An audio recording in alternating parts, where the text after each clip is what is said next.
Wow, that's a lot of new content. And a roadmap. Maybe long overdue, but interesting nonetheless. Is it enough for people to stop replying to every COD tweet with something about Apex?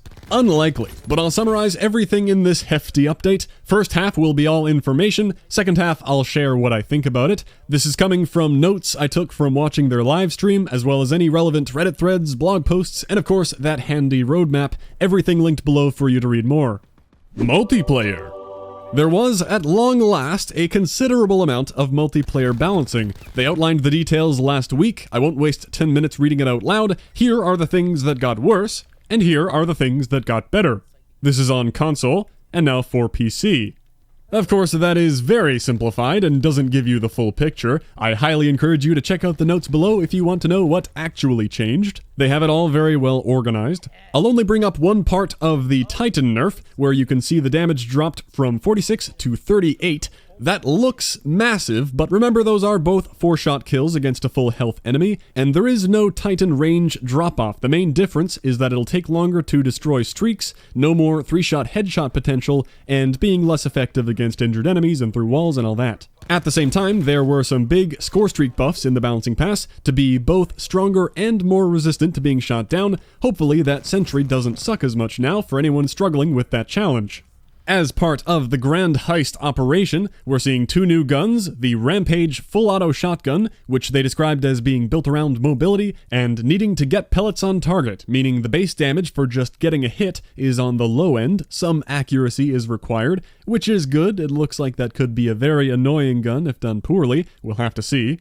The second weapon is the Switchblade X9 SMG, a folding box gun like the good old FMG9, apparently balanced around being lightweight, fast handling, fast reload, but of course I can't speak to the performance just yet. And there's another melee weapon, naturally, the money bag, which you can hit people with. Money can fall out, not much to say about that.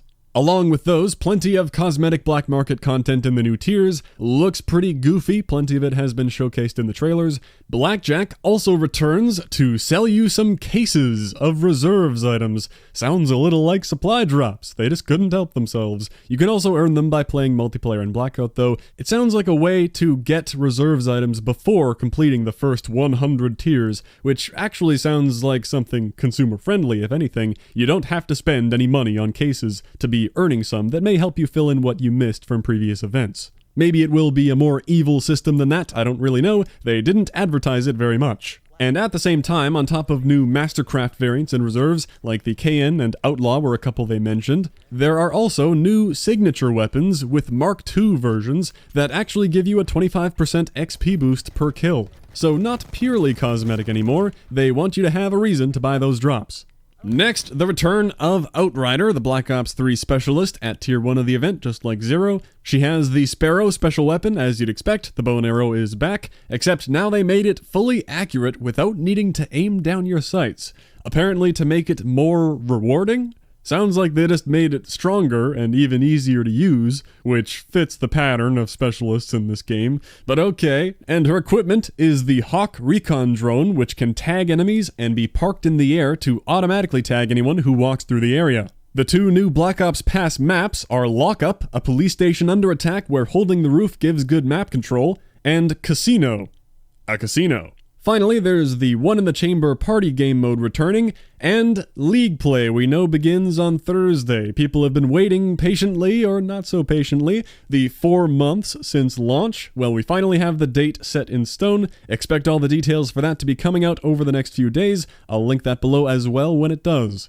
That's all for right now in multiplayer, but on the roadmap for later in this operation, meaning the 60 to 70 days that this set of tiers will be around, there will be a Shamrock and Awe event in March like we've seen before. They will also be bringing back the Infected and Prop Hunt party modes, as well as Fracture, the Black Ops 3 mode, kinda like Kill Confirmed, except you have to deposit tags at a location on the map, and people can drop multiple tags that you can steal if they were holding on to them. Maybe they'll do it with a bags of money spin to fit the operation theme. And most interestingly, I think, Barebones is coming. Traditionally, this would imply maybe TDM and free-for-all, where score streaks are disabled, or maybe even no perks as well, like in Black Ops 1.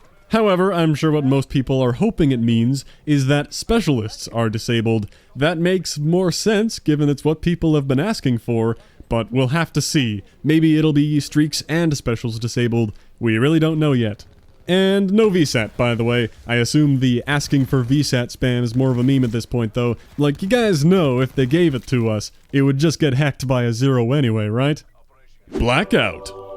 Coming to Blackout is a full prestige system, 10 prestiges to go through, and a rework to how merits are earned. Mostly sounds like it's being made more noob-friendly. Go figure, as they want to add more ways to earn them aside from only performance, how it is now with kills and high placements. They said they'd be adding more levels of placement, so now maybe you'll get something not only for top 10 in solo, but maybe top 20 and top 30, as an example I made up. They are also multiplying the merit numbers by 10 so they can award smaller amounts of merits for other things. That doesn't mean you're getting merits 10 times faster, it just means they're adding an extra 0 on the end of everything, like COD 4 to Modern Warfare 2, because arbitrarily bigger numbers are more satisfying, right? Maybe you'll even get merits for picking up paint cans. Oh boy. Big map changes with the new major location being Ghost Town in the desert, a combination of the Outlaw Black Ops 3 map, which is a remake of Standoff from Black Ops 2, that's a lot of remaking, with part of the buried Black Ops 2 Zombies map being underground. Overall, a very well fleshed out location it looks like, tons of loot, tons of areas to explore, pretty cool. Expect it to be very hot on launch and then be similar to all the other areas over time. And across the entire map, there have been tons of little expansions, as we saw indicated in that blueprint a while ago, like adding 2 extra buildings here near construction, expanding on this gas station area to put more pressure on firing range, and adding some entirely new little communities of houses like up north from the hydro dam offices and south of the lighthouse. Plenty of minor additions all over the place, however nothing new in the ocean. It looked like Alcatraz was teased at the end of the trailer to be coming to Blackout, and perhaps even a nighttime Blackout map, or alternate weather conditions. Don't think that was done just for the trailer. But no Alcatraz just yet. That looks like something to look forward to later in the season. They do have on their roadmap a mystery redacted event and a spring map update that is on the way, so it looks like that might end up being the meaning behind the coffee stain in the ocean on that blueprint. Some people were speculating maybe Carrier or Cove. Looks like it'll be Alcatraz in that area of the map, unless they really want to pack that ocean as full as they possibly can. Next, there's the Operation-themed Hot Pursuit game mode. I believe not coming right away, but on Friday, which is a respawn mode completely different from the regular Last Man Standing, described as locate the cache and deposit at safes across the map. The team with the most money wins. It also features the new vehicles that give specific advantages. The regular old vehicles have police skins. Then there's the PBR police boat, the police SUV having a built-in sensor dart effect whenever you have the sirens on. So a trade-off there, people will know you're coming with the sensor dart effect,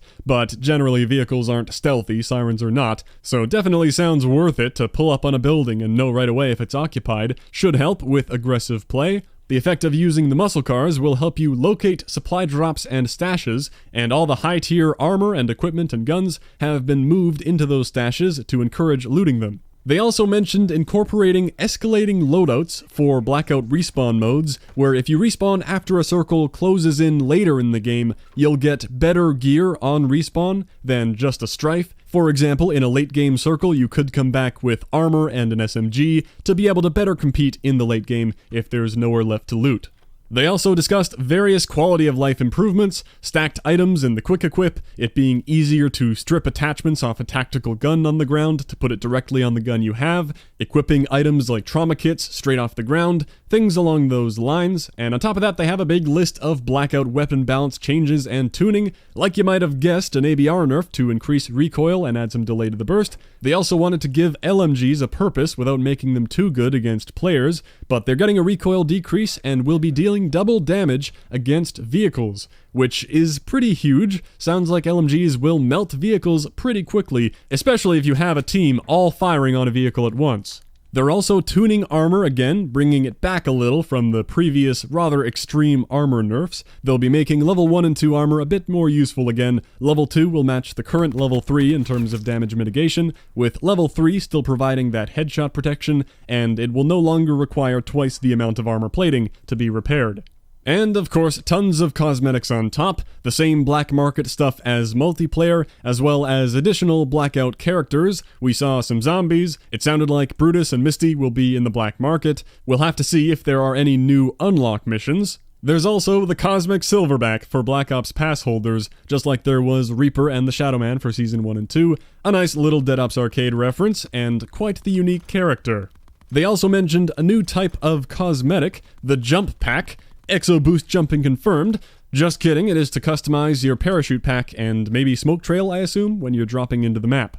Then, on the roadmap for the future, aside from that spring event and further map changes, we will see new equipment, which they haven't said much about, but Vonderhaar let something slip in the livestream where he casually mentioned a ballistic shield. Unless he was talking about the barricade, that sounds like probably a version of Ajax's shield, hopefully without the gun. And there's also a hardcore mode coming to Blackout, assuming that will be like multiplayer with the significantly lower health and maybe no HUD. Hopefully you can heal though, and not have blood on your screen and your heart pounding in your ears the entire game if you take a little damage.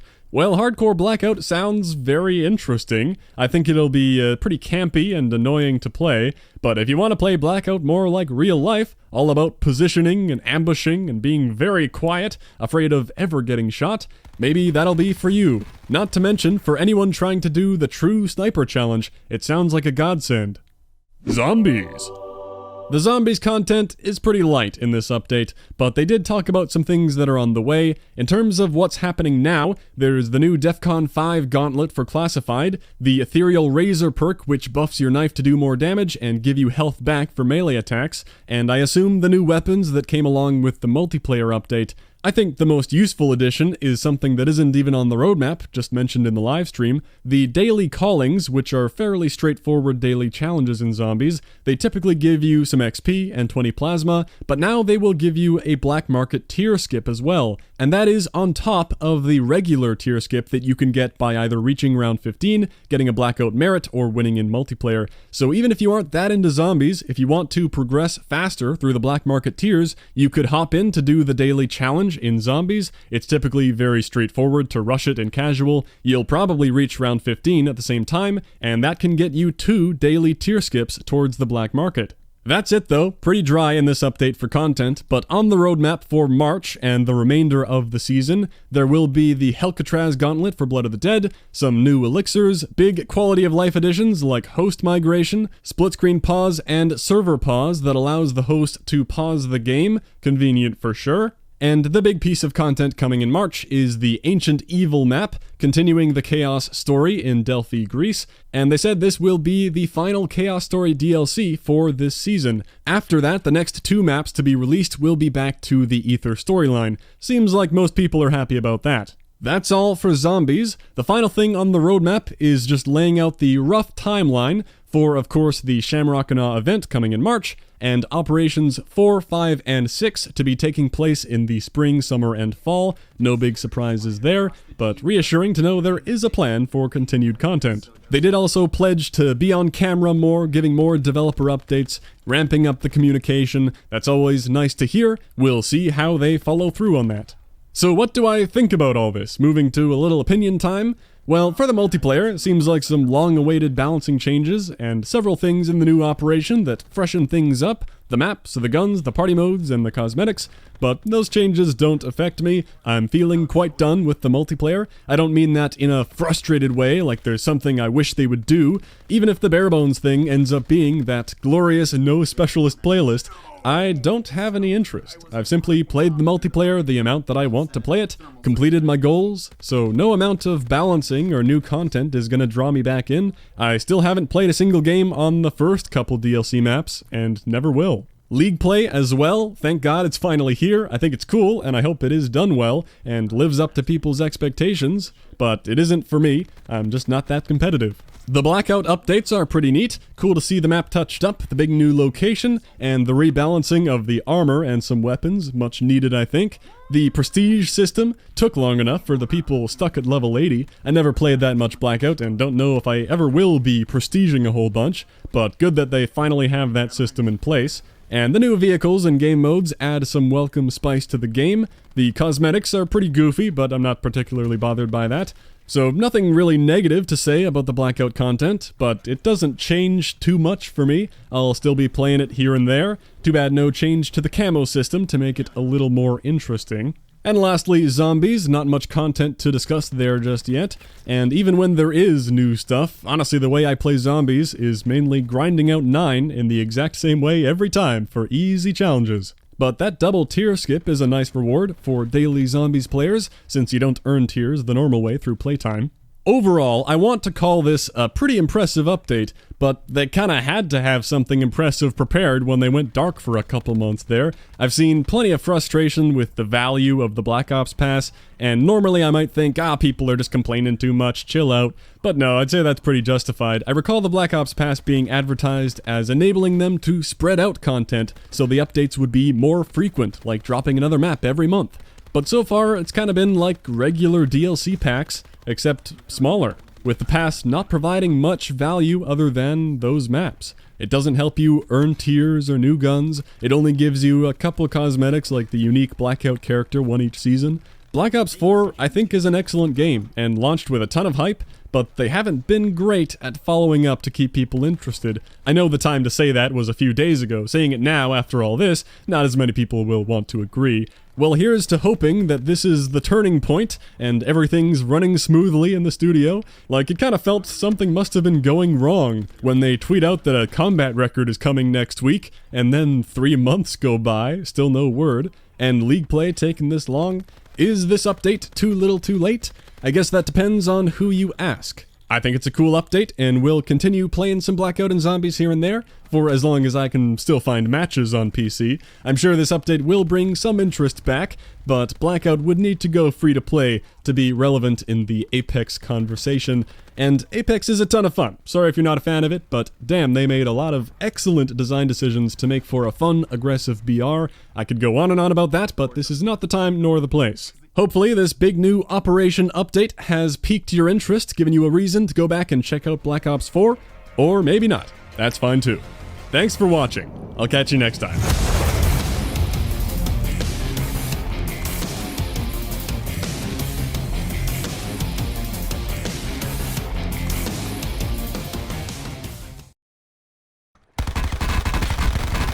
They got thoroughly fucked. Fuck! Sour. They got so fucked. God, we're terrible people.